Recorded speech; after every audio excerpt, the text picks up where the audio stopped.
Hey, what's up, my friend? Welcome back to the channel. So let us talk about the most important things you need to do as an international student studying abroad in the US, Canada, other places, the UK. Let me tell you the most important things I think you should do once you land. First one is get a social security number. So this is the national identification number of some sort.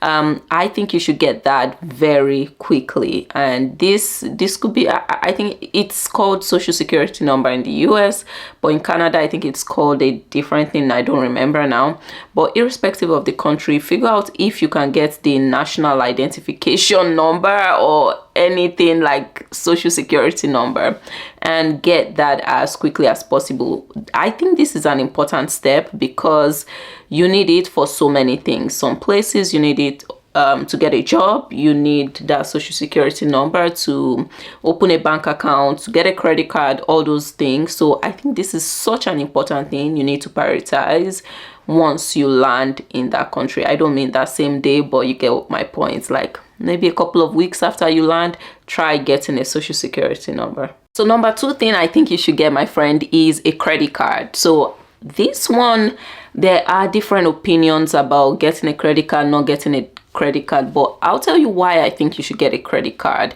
A lot of times the history of your credit in that country, your credit history plays a role in determining what your credit score will be. So if you're not familiar with a credit score, because like back home, I'm Nigerian, and back home a lot of us didn't have like a credit score. Of course there was a credit bureau, but we almost never knew about it. So let me tell you a bit about this credit card. In the US, in Canada, in many of these countries you're going to as an international student, everyone has a credit score. Everybody, every adult has some credit score. And for you to get a good credit score, you need to have a long history of taking credit. Now, that's where the credit card comes in. And when I first moved to the US, for the first 1 year or so, I didn't even know I should get a credit card. Like, I knew people use credit cards, but I'm like, I have my debit card. No, I don't need credit. I don't want to spend what I've not earned and things like that. That is true. That is great. But what ended up happening is by the time I got a credit card, by the time I realized getting a credit card actually helps with your credit score. I'll come back and explain some things, but generally getting a credit card and having a long history of owning or using a credit card improves your credit score. And your credit score is important for when you want to buy a house, when you want to rent a house in certain cities, if you want to apply for certain financial products or services, things like that. Like credit scores are important. Now let me explain something. If you, my friend, are that kind of person that once you have a credit card you just max it out, like you spend something you can afford, but because it's a credit card, you know the way credit card is, you don't really need to have the money, you just need to have the card. If you're that person that will go on spend on Amazon or wherever else you shop, then maybe it's bad for you to get a credit card. Because the other side of getting a credit card is if you don't pay up your credit card on time, if you have any late payments, it impacts your credit score, and it impacts it big time. So if you're that kind of person that you have this impulse to spend a lot and spend what you've not earned and spend a whole lot, just don't get a credit card. But if you're the regular, use a credit card, pay back quickly within a few weeks, then yes, absolutely get a credit card as soon as you land in that country. Another thing that I really recommend that you do is to open a brokerage account. In the United States, there are a couple of big options like Fidelity and also Vanguard. There are many other options, but these are the biggest or the most popular. A brokerage account is just an opportunity, or it's just an account that allows you to invest. So if you have a brokerage account, you can use it to buy stocks, you can use it to buy bonds, you can use it to buy index funds and things like that. Now, this is not number one on my list because, hey, you need to settle, you need to even have money to feed before you think about investing, right?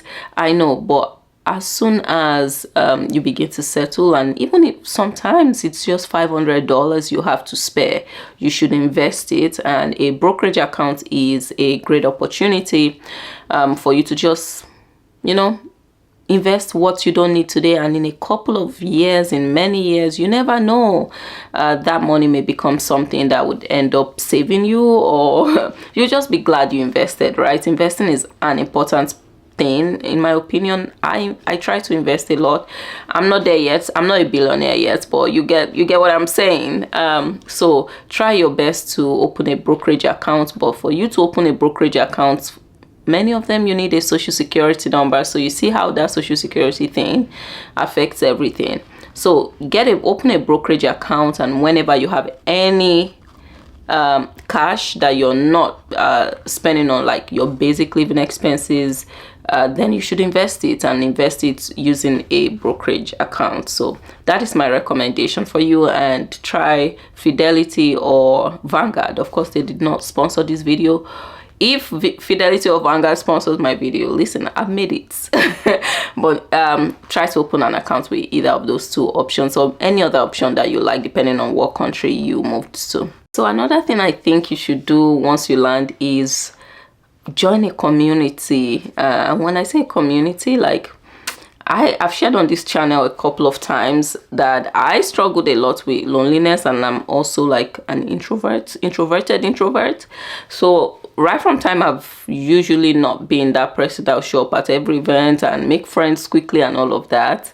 But here it was really bad, because like back home I would have like, you know, people I met in church, and you just click, or like your classmates and things like that. But here you have to be a bit more deliberate about forming a community, building a community, making friends and things like that. But I absolutely recommend that you join like a community of people maybe that have similar backgrounds or things like that. And I really recommend like joining a church.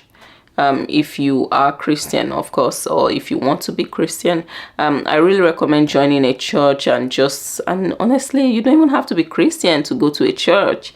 Join a church and just be part of that community, because you really need it. It helps you stay sane. And also your church community, like depending on the kind of people there, they could help you get jobs, they could teach you things you need to know to navigate that country. I even think this should be number one thing. Once you land, find a church around you. And I didn't do this, okay? I didn't really have a home church or a church I'll go every time. I just went from one church to the other, and once it's the end of service, I'm out. I am not having any conversation with anybody or any small talk, but that is not good. And of course, I later realized that was not the best approach. So find a church near you. Some people prefer Nigerian churches because of that communal thing. And if you're not Nigerian, like Ghanaian churches, I've been to Ghanaian churches, Nigerian churches, different kinds of African churches here. So whatever rocks your whatever you think is right for you, just do it. But I really recommend like joining a church, not just for the spiritual part, but for the community part. And I think that is important as well. Another thing I think you should do is you should get a student ID. So I don't know how it works in different schools, but prioritize getting a student ID, something that, and hopefully it's a photo ID, because as an international student, for many of these in many of these countries, you need to have some sort of identification with you at all times. And if you have your school ID and it's a photo ID, that is great. That way you don't always have to have your passport or any of those your important travel documents, and you can just use your school ID. And this is just important for your own security, because anything can happen at any point, or you could be in spaces and they need to identify people. Just always have your photo ID with you. If you don't already have like a driver's license in that country, have your school ID. That will really help you, and help you make sure you're not always carrying your I-20 and your passports. Okay, my friend, I hope you found this valuable. Let me know if there are other things you think it's if there are other things that are important for international students to have once they land in their new home country, in their destination, at their destination. Just let me know in the comments, and let's have a whole conversation.